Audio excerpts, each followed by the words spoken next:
በሕክምና ጣቢያዎች ውስጥ የተለያዩ ፈሳሾችን በደም ስር ለመስጠት የሚያገለግለው ኢንትራቬነስ ካኑላ ወይንም አይቪ ካኑላ ምን ይመስላል? የተለያዩ የአይቪ ካኑላ ክፍሎችስ ምን ይመስላሉ? የእያንዳንዳቸው ጥቅማቸውስ ምን ይመስላል?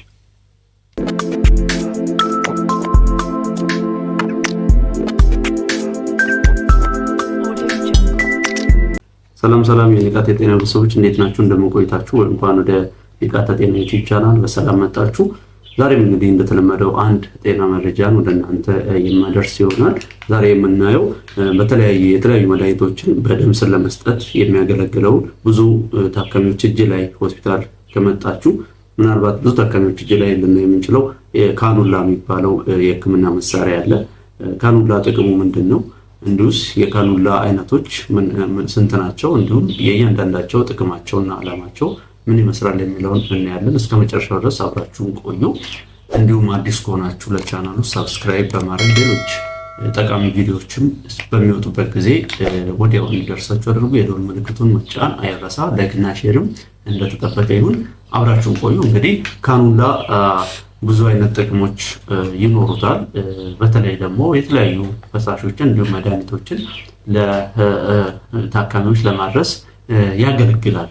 ካኑላ ስንት አይነት ነው የሚለውን ስናይ እንግዲህ ካኑላ ብዙ አይነት አለ። በብዛት ግን በሕክምና ቦታዎች ላይ ጥቅም ላይ የሚውሉት 6 አይነት ካኑላዎች ናቸው። 6 አይነት እንዲሁ የመጀመሪያው ኢንትራቬነስ ወይም አይቪ ካኑላ። አይቪ ካኑላ ማለት ይሄ በእጄ ይዤ የምታዩት ካኑላ አይነት ነው። ይሄ ካኑላ ጥቅሙ የተለያዩ ፈሳሾችን እንዲሁም መድኃኒቶችን ሰዎች በአፋቸው መውሰድ በማይችሉበት ሁኔታ ውስጥ ራሳቸውን ለሳቱ ሰዎች እንዲሁም የጨጓራ ችግር ላለባቸው ሰዎች ቀጥታ ፈሳሽ እና መድኃኒቶች በደም ስራቸው እንዲሰጥ ለማገዝ የሚረዳ የሕክምና መሳሪያ ነው ኢንትራቬነስ ካኑላ። ሁለተኛው ደግሞ የኦክሲጂን ካኑላ የምንለው ነው።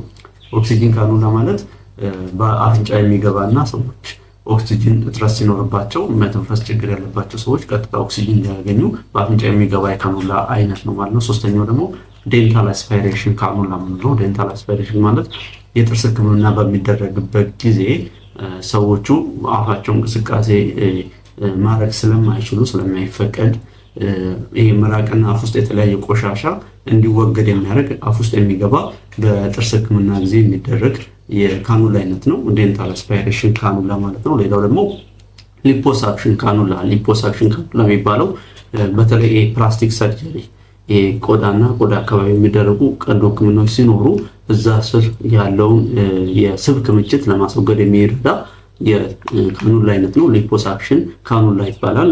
አምስተኛው ደግሞ አርትሮስኮፒ ካኑላ ነው። አርትሮስኮፒ ካኑላ ማለት በቀዶ ሕክምናዎች ጊዜ በተለይ ይሄ መገጣጠሚያ አካባቢ በሚደረጉ ቀዶ ሕክምናዎች ጊዜ የተለያዩ መሳሪያዎችን የቀዶ ሕክምና መሳሪያዎችን ለማሳለፍና ወደዛ አካባቢ ጥቅም ላይ እንዲሆኑ ለማድረግ የሚረዳ የካኑላ አይነት ሲሆን ስድስተኛውና የመጨረሻው ደግሞ ካርዲዮ ፓልሞናሪ ባይፓስ ካኑላ ነው። ይሄ ካርዲዮ ፓልሞናሪ ባይፓስ ካኑላ ማለት በልብ ቀዶ ሕክምና ጊዜ የደም ዝውውር ዳይቨርት ለማድረግ ወይንም የደም ዝውውርን አቅጣጫ ለማስቀየር የሚረዳ ነው። ምክንያቱም ልብ የደም ዝውውር ዋነኛው አካል እንደመሆኑ መጠን ልብ ላይ የሚደረግ ቀዶ ሕክምና ሲኖር የደም ዝውውር መቆም ስለሌለበት ግዴታ በሌላ መልኩ የደም ዝውውር እንዲቀጠል ለማድረግ የሚረዳ የካኑላ አይነት ነው።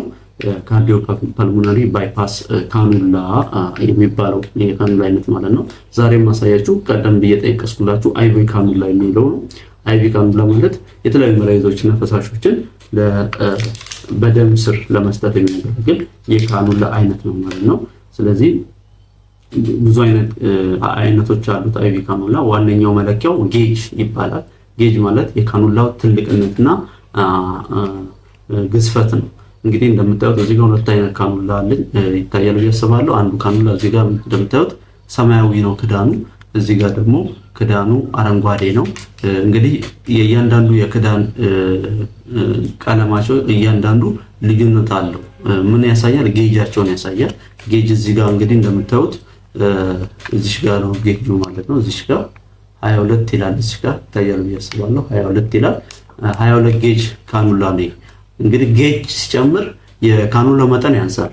ይሄ አሁን 18 ጌጅ ነው። ይሄ 18 ጌጅ ነው። ይሄኛው ደግሞ 22 ጌጅ ነው። መጠኑ ስታዩት ይሄ ይበልጣል። 18 ጌጅ ማለት ለትልልቅ ሰዎች እና ለወጣት ለአዋቂ የምንጠቀመው ካኑላ ነው። ይሄ ደግሞ 22 ጌጅ የምንለው ብዙ ጊዜ ደም ስራቸው ትንንሽ ለሆኑ ሰዎች ለህፃናት ወይም ለሽማግሌ ወይም እድሜያቸው ለገፋና ደም ስራቸው በብዛት ትንሽ ለሆኑ ጠባብ ትንሽ ደም ስር ላላቸው ነው የምንጠቀመው ይሄንን ካኑላ ማለት ነው። ይሄ የ18 ጌጅ ነው። ይሄ ደግሞ 22 ጌጅ ነው። ስለዚህ በመጠን የቱ ያንሳል ከተባለ በቁጥር ጌጁ ትንሽ የሆነው መጠኑ ትልቅ ነው።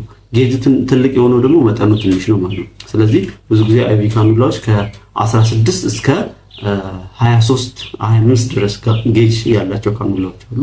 16 18 እነኚህ ትንሽ ጌጅ ያላቸው ካኑላዎች ጥቅማቸው ትልልቅ አዋቂ ለሆኑ ሰዎች ነው የምንጠቀመው፣ ለደም ልገሳ የመሳሰሉት። ትንሽ ጌጅ ያላቸው ደግሞ 23 25 ጌጅ ያላቸው ደግሞ ለትንሽ ለህፃናት ብዙ ጊዜ ነው የምንጠቀማቸው ማለት ነው። ስለዚህ ጌጅ እና መጠን ምንድነው? ተቃራኒ ናቸው። ጌጁ ትንሽ የሆነ መጠኑ ትልቅ ነው። ጌጁ ትልቅ የሆነ ደግሞ መጠኑ ትንሽ ነው ማለት ነው። ይሄን ልናውቅ ይገባናል ማለት ነው። አሁን ደግሞ የተለያዩ ክፍሎችን እናያለን ማለት ነው። ካኑላ እንግዲህ እንደዚህ ነው የሚዘረጋው እንደምታዩት ማለት ነው። መጀመሪያ ምንድነው የፈለኩ ከዚህ ነው። እዚህ ጫፏ ላይ ምን አለ? ኒድል አለ። ኒድል ወይንም መርፌ አለው ካኑላው ማለት ነው። መርፌ አለው ማለት ነው። ከኒድል ቀጥሎ ምን አለ? መርፌዋ እንደዚህ ትወጣለች እንደምታዩት። ይሄ ደግሞ ምን ይባላል? ካቴተር ይባላል። መጀመሪያ ላይ መርፌዋ የዚህ መርፌዋ ጥቅም ውስጥ የሚገባው የመርፌዋ ጥቅም ምንድነው? መጀመሪያ ወደ ሰውየው ወደ ታካሚው ደም ስር ለመግባት ታገለግልናለች። ከዛ በኋላ ግን እቺ መርፌ ወጣ ትጣራለች ማለት ነው።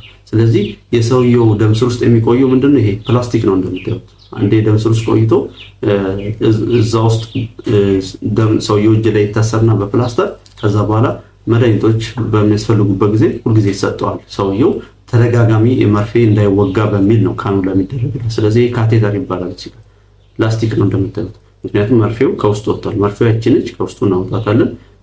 ከዛ በኋላ የሰውየው ደም ስር ውስጥ የሚቀረው የታካሚው ደም ስር ውስጥ ይሄ ነው ካቴተር ይባላል ማለት ነው። ይሄኛው ደግሞ ዊንግ ይባላል። እንደዚህ ለመያዝ እንዳይመቸን ነው ስንገባ ስንወጋ ማለት ነው። ለመያዝ እንዳይመቸን የሚያገለግለን ክንፍ ነው ማለት ነው። ይሄ ደግሞ ምንድነው? ካፕ ነው ወይንም ኢንጀክተር ፖርት ካፕ ይባላል። ይሄ ማለት ነው የምታዩት ይከፈታል። እንደዚህ እንደምታዩት ተከፋሽ ነች። እንደምታዩት ማለት ተከፋሽ ነው። ጥቅሙ ምንድነው? ወደ ሰውየው ደም ስር ከገባ በኋላ መድኃኒት ካስፈለገ በመርፌ ወደዚህ ውስጥ እንጨምርለታለን። ሰውየው ሌላ ቦታ አይገባም ማለት ነው፣ አይወጋም ማለት ነው። ስለዚህ እቺ ካፕ ኢንጀክተር ፖርት ካፕ ትባላለች ማለት ነው። ሌላው ነገር ደግሞ ይሄ ነው እንደምታዩት ሎክ ይባላል። ይሄ ሎክ ፕላግ ይባላል ማለት ነው። እቺ እንደምታዩት ሎክ ፕላግ ትባላለች። እዚህ ላይ ሰውየው መድኃኒት በሚወስድበት ጊዜ እስኪወስድ ድረስ ክፍት እንዳይሆን እንደዚህ ይዘጋል ማለት ነው። እቺ ሎክ ፕላግ ትባላለች። እንደዚህ ካኑላው ይዘጋበታል ማለት ነው። ከዛ በኋላ ሰውየው በፕላስተር እጁ ላይ ከታሰረለት በኋላ ታካሚው ማለት ነው መድኃኒቱን በየጊዜው ያገኛል። ተደጋጋሚ ሳይወጋ አንዴ ከታሰረለት እጁ ላይ መድኃኒትም ሊሆን ይችላል፣ የተለያዩ ፈሳሾችም ሊሆን ይችላል።